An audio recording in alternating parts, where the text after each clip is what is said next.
Satan! Satan! Satan, help me! Help me, Satan!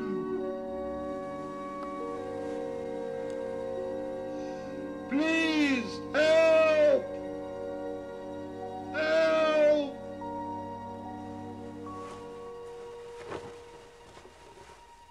Help me, Satan! Satan! Help!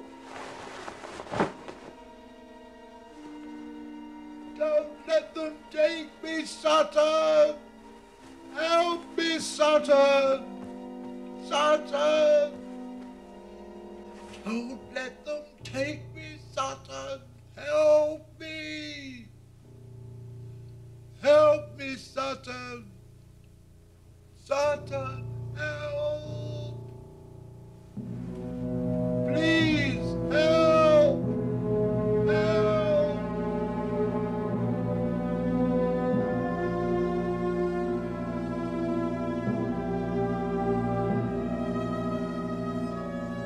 Help me!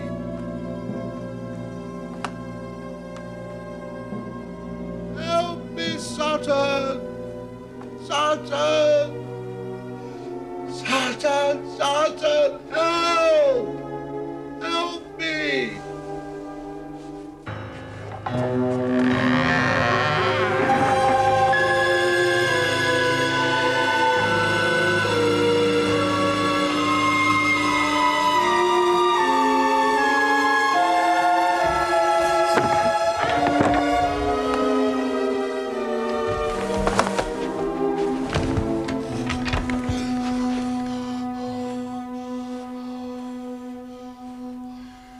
Satan! Satan!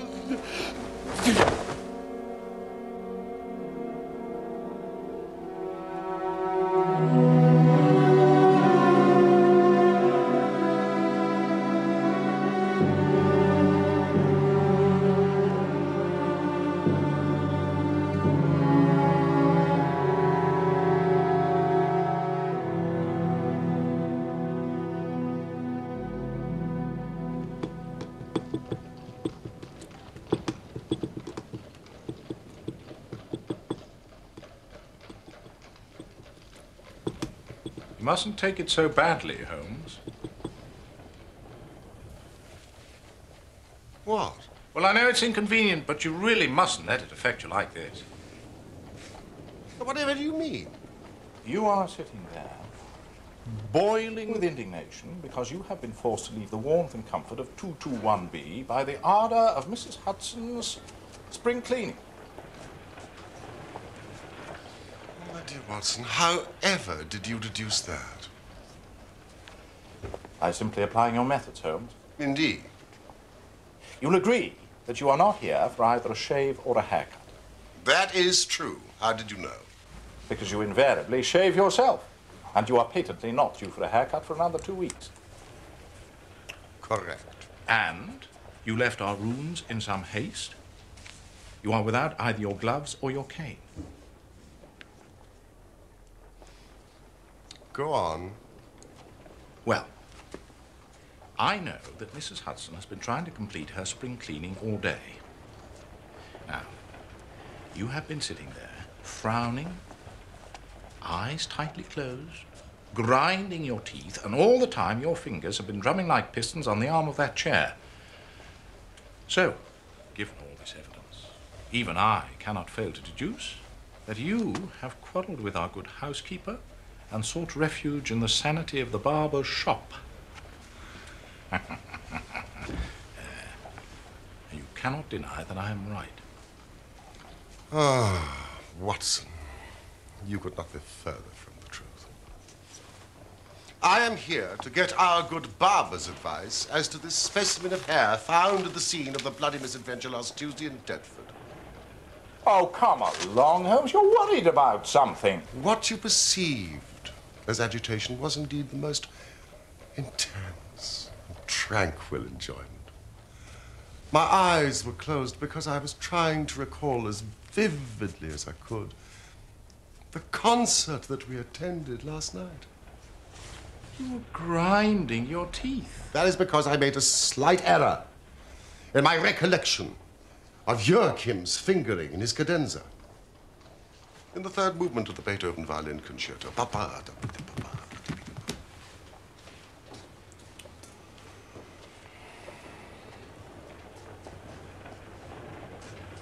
Nevertheless, there is an element of truth in what you say. Ah!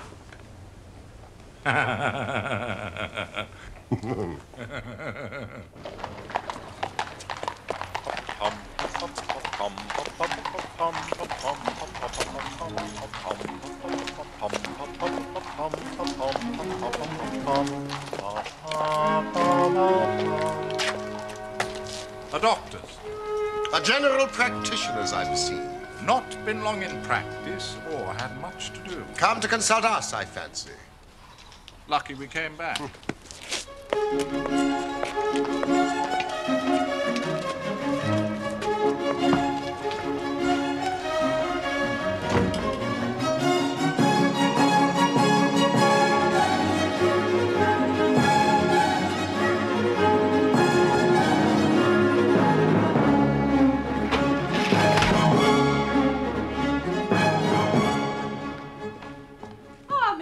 Thank you, Mrs. Hudson. Doctor. This is my friend and colleague, Dr. Watson. Pray, resume your seat and tell me how I may serve you. Well, I am indeed a doctor. My name is Percy Trevelyan, and I live at number 403 Brook Street. Aren't you the author of a monograph upon obscure nervous lesions? Yes, but I so seldom hear of the work, I thought it quite dead. By no means. My publishers give me a most discouraging account of its sales. You are yourself a medical man? Retired army surgeon. My hobby has always been the study of nervous disease. I should, of course, like to make it an absolute speciality. But a man must take what he can get first. However, this is beside the question. And I do appreciate, Mr. Holmes, how very valuable your time is. The fact is that a singular train of events has occurred recently at my house in Brook Street, and tonight they came to such a head that I felt it was impossible to wait another hour before asking for your advice and your assistance. You are very welcome to both. Let me have a detailed account of the circumstances which have disturbed you. Well, one or two of them are so trivial that I am almost ashamed to mention them. But the matter is so inexplicable, and the recent turn it has taken so elaborate, that I shall lay it all before you, and you shall judge what is essential and what is not. I am a London University man, and I am not unduly singing my praises when I say I was a very promising student. And it was thought a distinguished career lay before me. However, there was one great stumbling block. Money? Indeed, Doctor, money. I needed capital not only to practice, but also to get out of the squalid rooms I was forced to rent. I could not expect my patients to trust me if I could not afford the proper equipment. Yes, I've seen it happen to too many of us. I myself was obliged to go into the army in order to follow my career. Indeed. I had thought of abandoning my own career, except for one sudden and unexpected incident. Exactly what kind of incident? One morning, 2 years ago, I received a visit from a man by the name of Blessington, who until that time had been a complete stranger to me.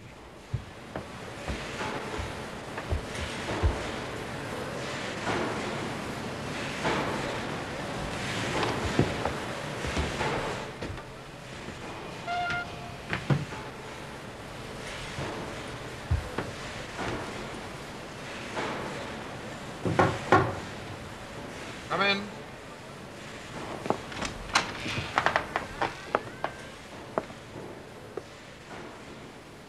Good heavens, do you live here, in this? Yes, I'm afraid I do. You are the same Percy Trevelyan who's had so distinguished a career. Recently won the Slater Award for Medicine. I am. Then answer me frankly, sir, and you'll find it in your interest to do so.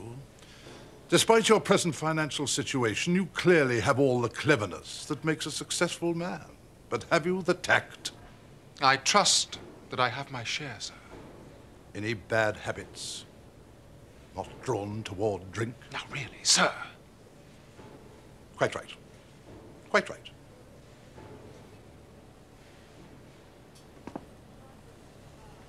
But I was bound to ask. Why? Why, sir? Simply, why, with all these qualities, are you not in practice? Come now, it's the old story, more in the brains than in the pocket, eh? Now, sir, what would you say, sir, if I were to start you in Brook Street? If a specialist is to succeed, he must aim high, and a practice in Brook Street is just the beginning. Capital, keep yourself in style, to hire a respectable carriage and horse, surgery that's worthy of you, waiting room, servants, and the best equipment that money can buy. That is what you will have, sir.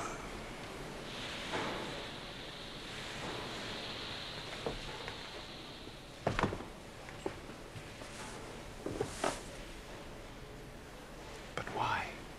It's just like any other investment. Safer than most. And what am I to do? I'll tell you. I will take the house, furnish it, pay the maids, and run the whole place. All you have to do is to wear out the chair in your consulting room. And then you hand over to me 3/4 of everything you earn, and keep 1/4 for yourself. Now, what do you say to that, sir? Do you agree? This, then, Mr. Holmes, was the strange proposal with which Mr. Blessington approached me.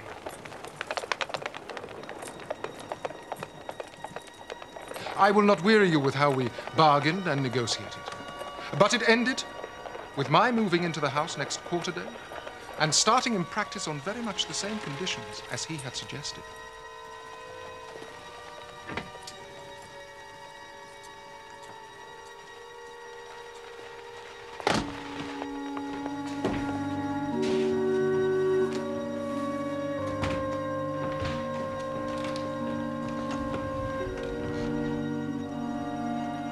Waiting room for your patients?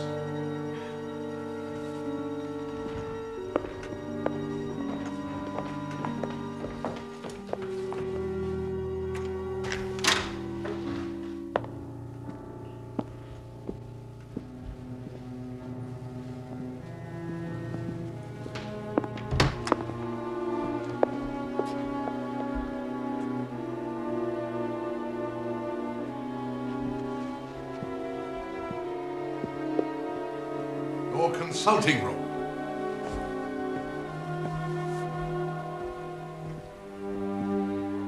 I can't believe it, Mr. Blessington. Nor can I thank you enough.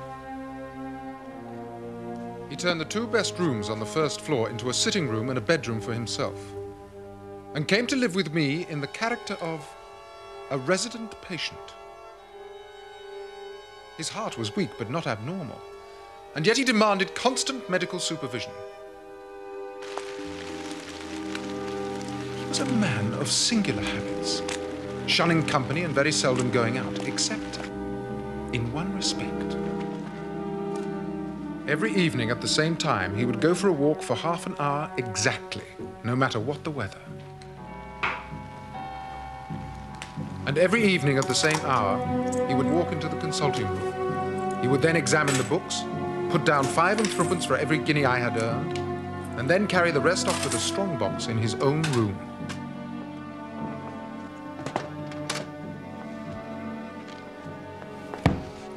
I may say with confidence, Mr. Holmes, that he never had occasion to regret his speculation.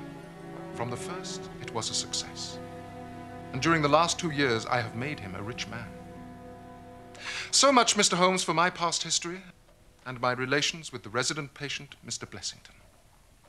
It only remains for me now to tell you what has occurred to bring me here tonight. Some weeks ago, Mr. Blessington came down to me in, as it seemed to me, a considerable state of agitation. Dr. Trevelyan! Dr. Trevelyan! Dr. Trevelyan! Dr. Trevelyan! Dr. Trevelyan! Dr. Trevelyan, sir! Mr. Blessington, calm yourself, sir. Calm myself! Calm myself! But, my dear sir, have you not heard of the burglary? Burglary? Where? No, not here, sir, not here. But it could have been. It could have been.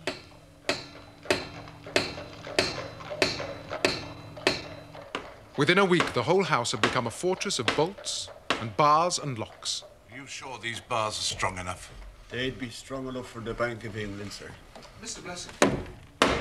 When I questioned him upon the point, he became so offensive that I was compelled to drop the subject. At first, Mr. Holmes, I thought he merely sought to protect his strong box. But then, I suspected that it was his life he was protecting. From then on, he stopped going out altogether, peered continually out of his windows, and kept himself locked in his room in what I can only describe as a state of mortal dread.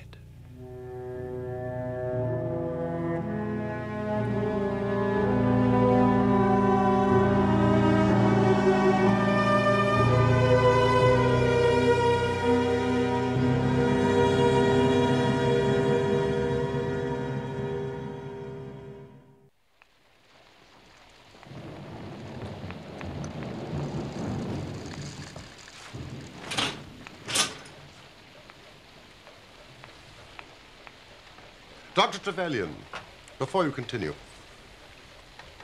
you say you found this man, Blessington, prostrate on his bed, clutching a newspaper. And more precisely, the remains of a newspaper, for he had torn it to shreds. Torn to shreds. Do you recall the contents of this newspaper at all? I'm afraid not, even if I'd known what I was looking for. When was this? It was some weeks ago, the beginning of May, I think. Gradually, as time passed, his fears appeared to die away, and he renewed his former habits. Good evening, Dr. Trevelyan. Wonderful evening outside. I'm beginning to enjoy my walks again. And then, suddenly, a fresh event reduced him to the pitiable state of prostration in which he now lies. What happened was, yesterday I received this letter from a Russian nobleman now resident in England, who suffers from catalepsy. In it, he announces his intention of visiting me for a consultation this very evening at 6:15.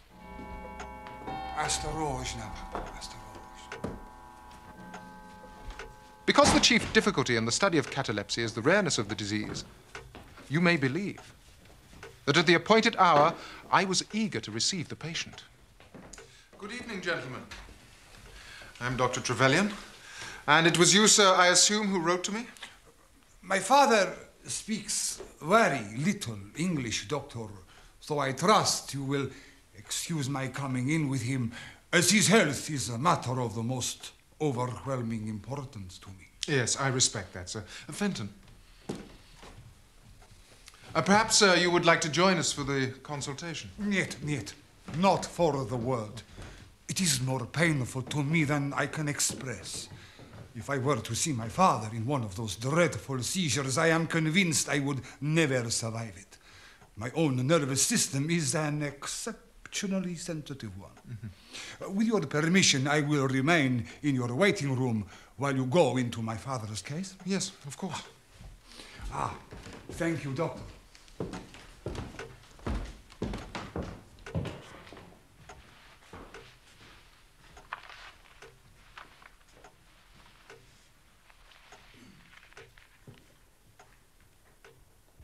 Thank you, Fenton. Now, sir, I hope you will forgive me if I ask you a few basic questions. And first, can you tell me your age? 67. And apart from catalepsy, would you say you are physically sound? Normally, do you have good health? No headaches? Abdominal pain? Any pain at all? No. Good. Naturally, I will examine you thoroughly, but this is merely a preliminary. Do you smoke cigars? Yes. Do you drink alcohol? Vodka. Vodka? I see. Every day?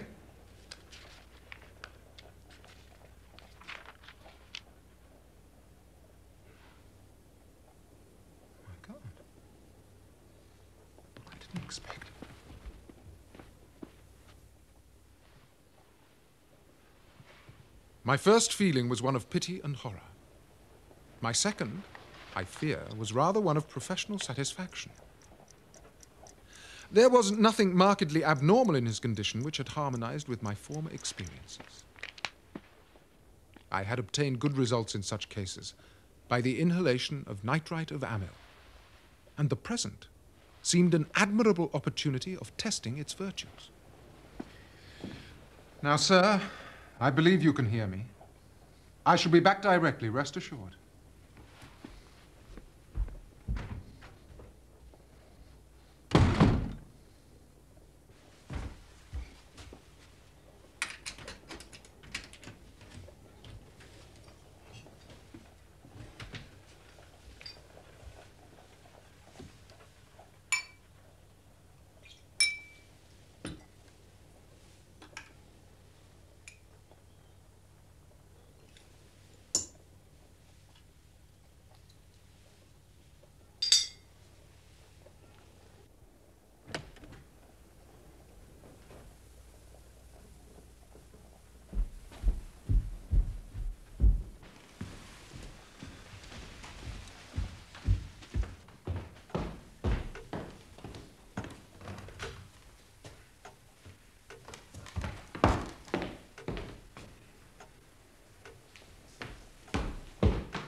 Fenton!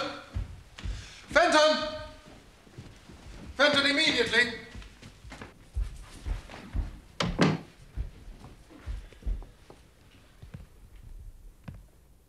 Fenton, the two gentlemen you showed in less than 15 minutes ago, did you see them leave?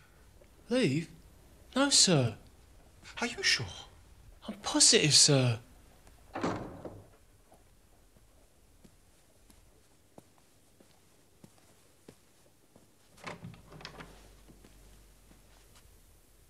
Good evening, Dr. Trevelyan. Good evening, Mr. Blessington. And how was your walk today? A little rain, but very amiable, my good sir. Very amiable. Did you hear them leave? No, sir. I was nowhere near the hall. Well, you should have been. That is your duty. Now, I know you are new here, but you should know by now. Doctor! Doctor! Doctor! Doctor! Someone has been in my room. No one has been in your room, It's sir. a lie. You're lying to me. I assure you I am not. Fenton, have you been in Mr. Blessington's room? Of course I haven't. There you are, you see? Then come up and see for yourself.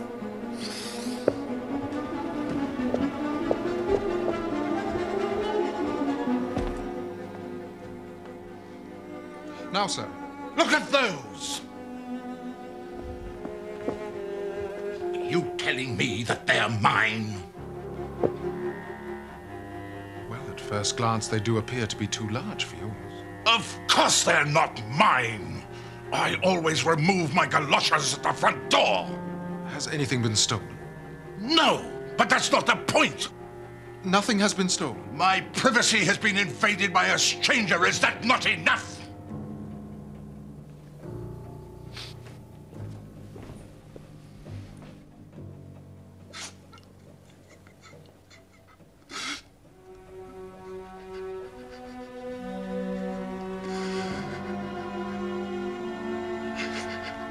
Mr. Blessington?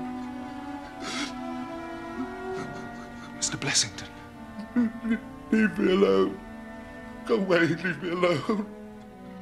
Surely there's something I can do to help. Shall I call the police? No. No, not those bunglers.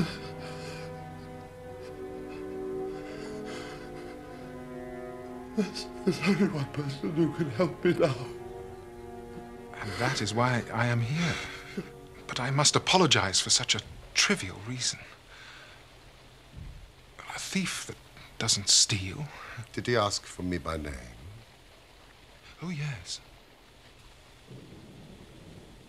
Then let us be on our way.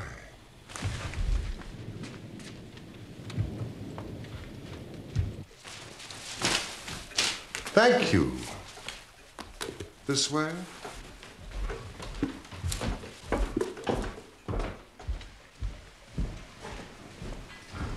Stay where you are! I have a pistol! And I give you my word, I will shoot if you come any nearer!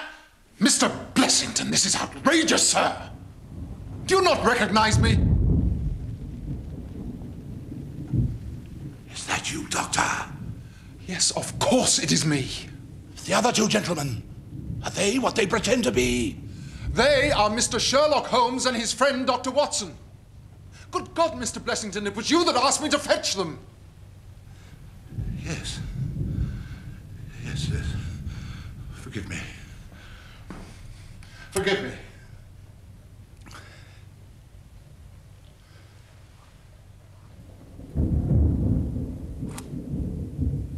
Gentlemen, do come up.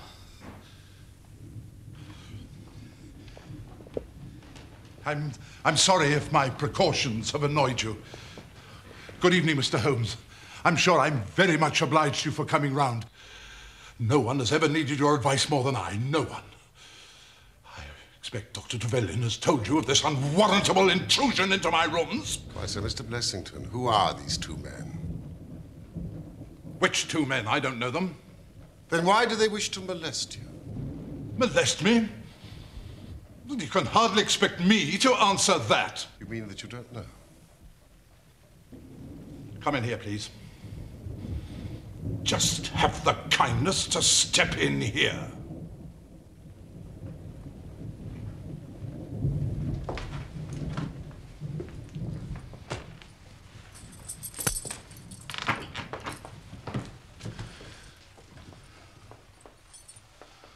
I've never been a rich man, Mr. Holmes. I've never made but one investment in my life. Dr. Trevelyan will tell you that. But I don't believe in bankers, sir. Never trust a banker, Mr. Holmes. Never. So between ourselves, what little I have is here, in this strongbox. So you can understand what it means to me when unknown people force themselves into my rooms. Mr. Blessington, I cannot possibly advise you if you try to deceive me. Deceive you? But I've told you everything. Good night, Dr. Trevelyan. Mr. Holmes! No advice for me? My advice to you is to speak the truth.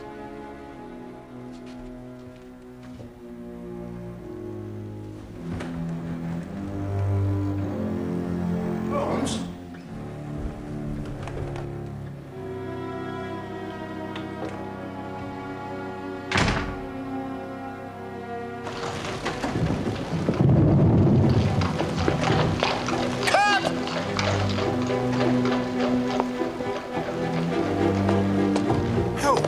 I can read in a man's eye when it's his own skin that he's frightened for. Yes, but why did you call him a liar? Because I am certain that he does know who these men are. Cab!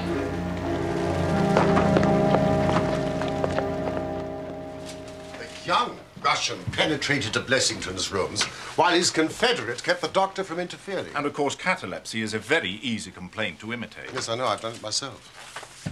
Holmes? Yes. Might there be one alternative? Grotesquely improbable, no doubt, but still just conceivable. Might the whole story of the cataleptic Russian and his son be a concoction of Dr. Trevelyan's, who, for his own purposes, has been in Blessington's room? But did you see the footprints on the stair carpet? They were square-toed. Quite unlike Blessington's, which are round, and 1 1/3 longer than Dr. Trevelyan's. I think we can sleep on this, Watson. But I should be surprised if we do not hear from Brook Street in the morning. Good night. Night, old fellow.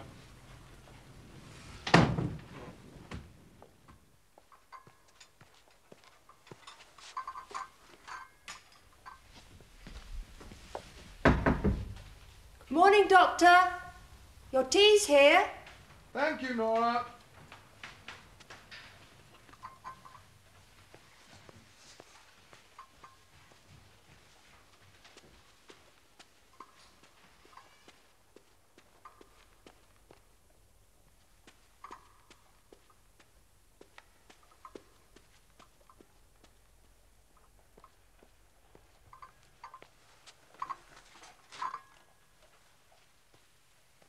Mr. Blessington, your breakfast tea. Mr. Blessington?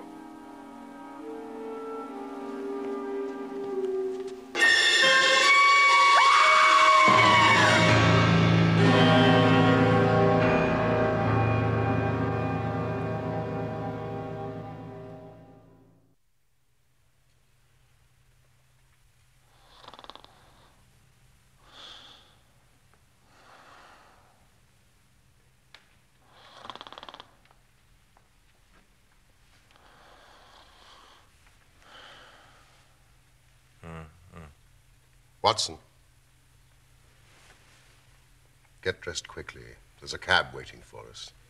Why? What's the matter? The Brook Street business. Any fresh news? For God's sake, come at once, P. Trevelyan. Oh,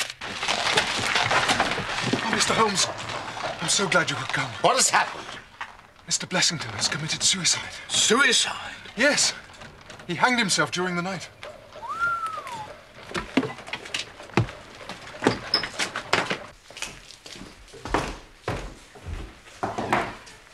Has the body been touched? No. Where is the page? Nowhere to be found.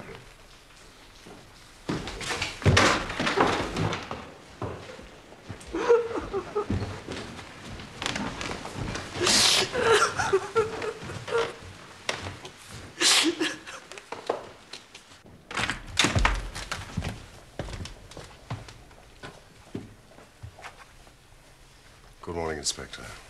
Mr. Holmes, delighted to see you. Now, please take a look. We were just about to take him down.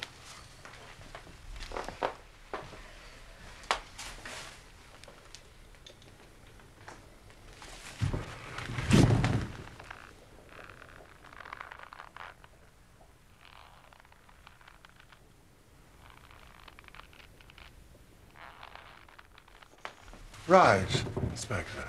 Stretcher!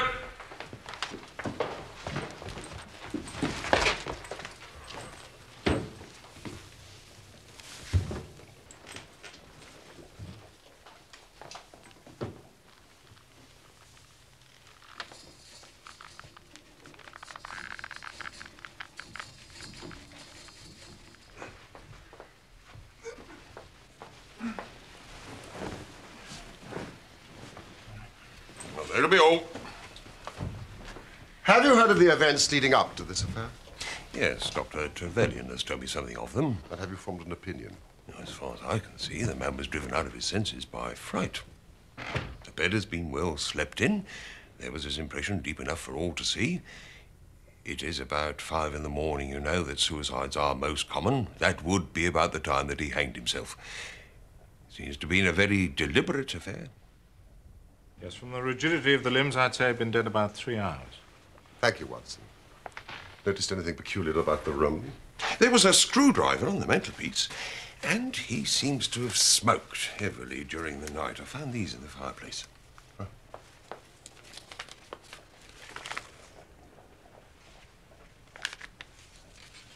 Have you his cigar holder? No, I haven't seen one. His cigar case, then? Yes, it was in his coat pocket.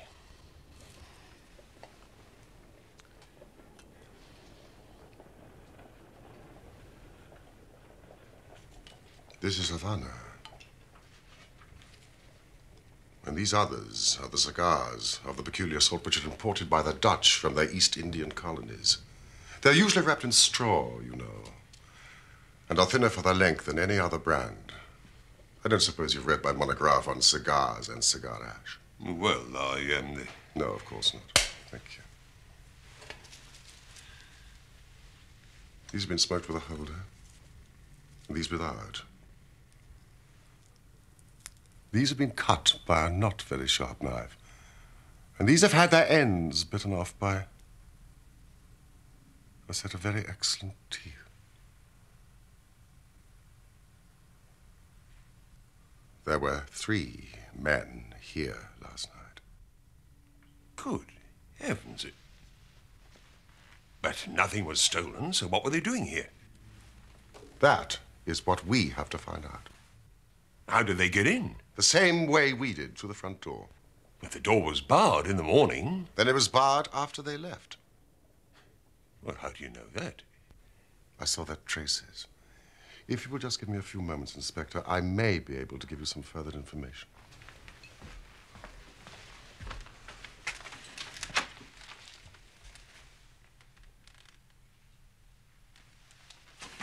Don't move, Watson.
The actual facts are very simple.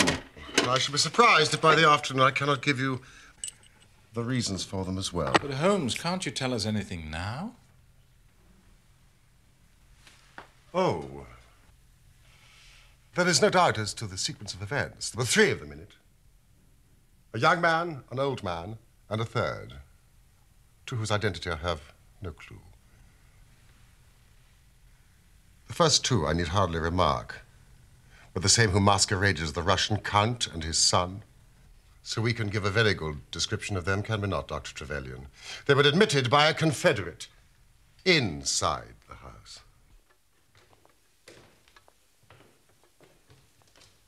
They entered the hall, the elder man first, the younger man second, and the unknown man in the rear.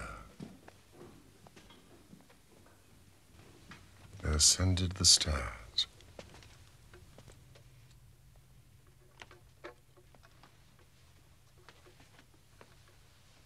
With the help of a wire, they forced the key. Even without the lens, you can see where the pressure has been applied. On entering the room, the first proceeding must have been to gag Mr. Blessington.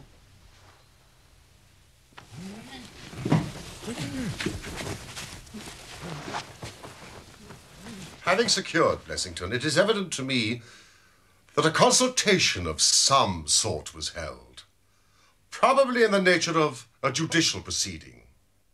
It must have lasted for some time, for it was then that the cigars were smoked. It was there that the older man sat, in the wicker chair. It was he who used the cigar holder. The younger man sat there. He knocked his ash off against the chest of drawers. The unknown fellow paced up and down. Blessington, I think, sat upright in the bed, but of that I cannot be absolutely certain.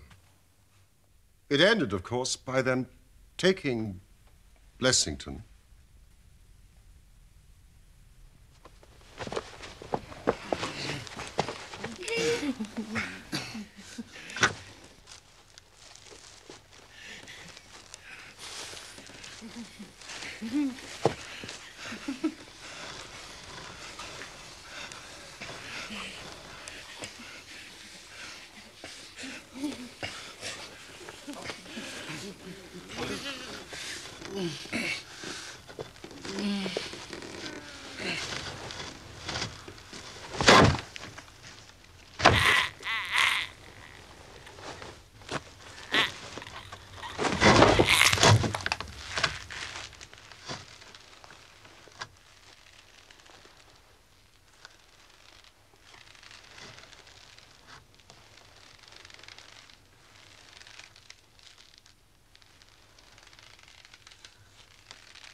Now, this matter was so prearranged that it is my belief that they brought with them some sort of block or pulley to serve as a gallows. Oh, yes, a gallows, Inspector. This was a revenge ritual. What an extraordinary story. But what proof? I'll have it before the day's out. You haven't explained about the screws and the screwdriver. Oh, that was to fix up the block or pulley. But when they saw the chandelier hook, they naturally saved themselves the trouble. Now, Inspector, I suggest that you immediately make inquiries about the page and arrest him. Certainly, Mr. Holmes. I will be back here a little before 3 o'clock. Good day, Chief.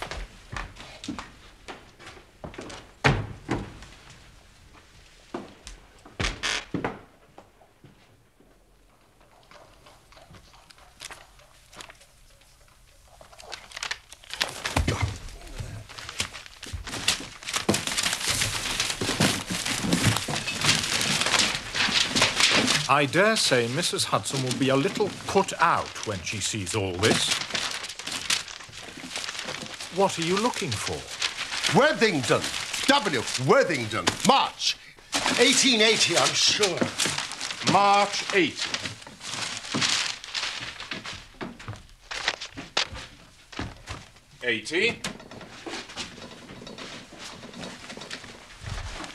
January.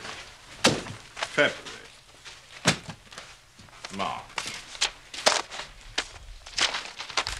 Any good? Watson. Blessington. Or Sutton, as he was known then. Mrs. Hudson. Your little boat is coming along beautifully, Doctor. Oh, thank you, Mrs. Hudson. I must run.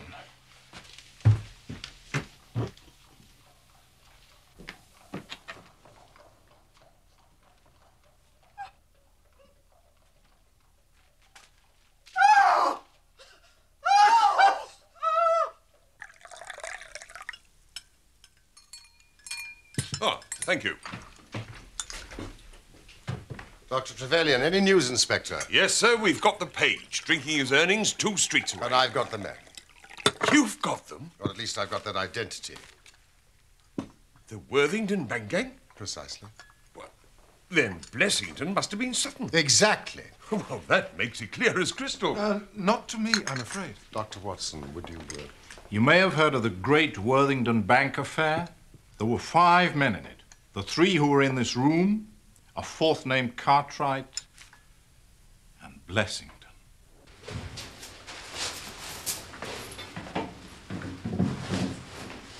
All right, let's be gone.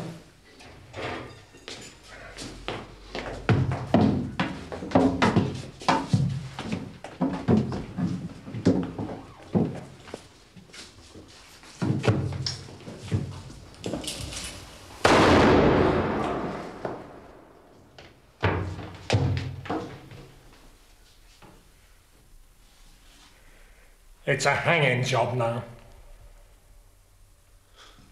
Only if someone squeals.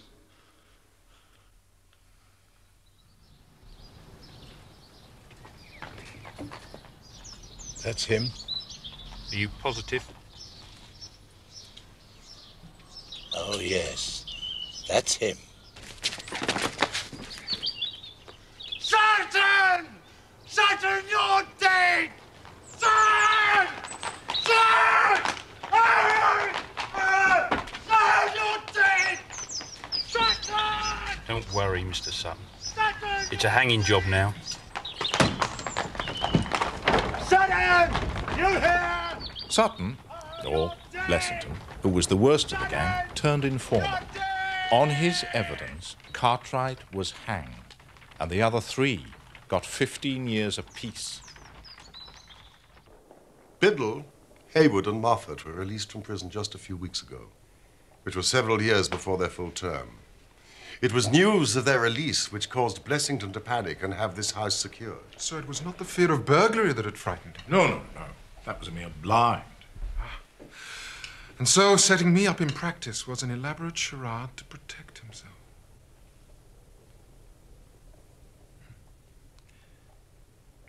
Well, why could he not tell you this?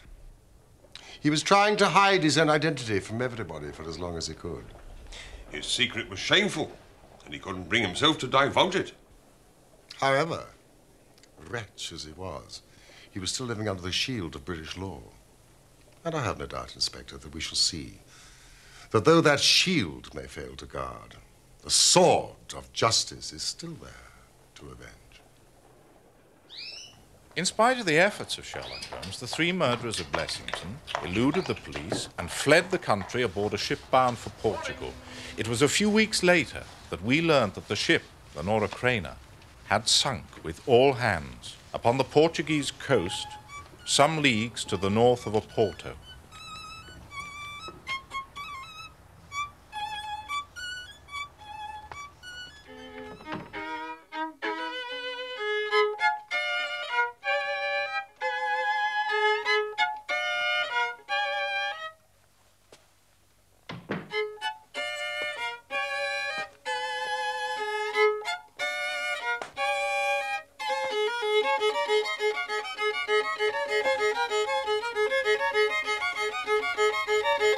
Holmes! What's wrong? Well, it's just that I was going to spend the day writing the case of Dr. Trevelyan while the facts are still fresh. Oh, and you mean... Oh, I understand. Thanks awfully. It's just that it is difficult to concentrate otherwise.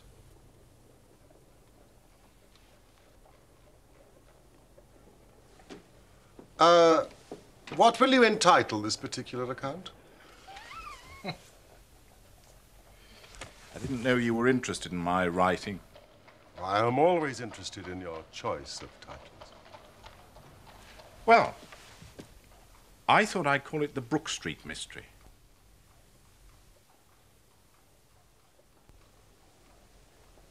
No? Well, I myself would prefer the resident patient. But please do not let me influence you. Brook Street Mystery. No doubt would suffice.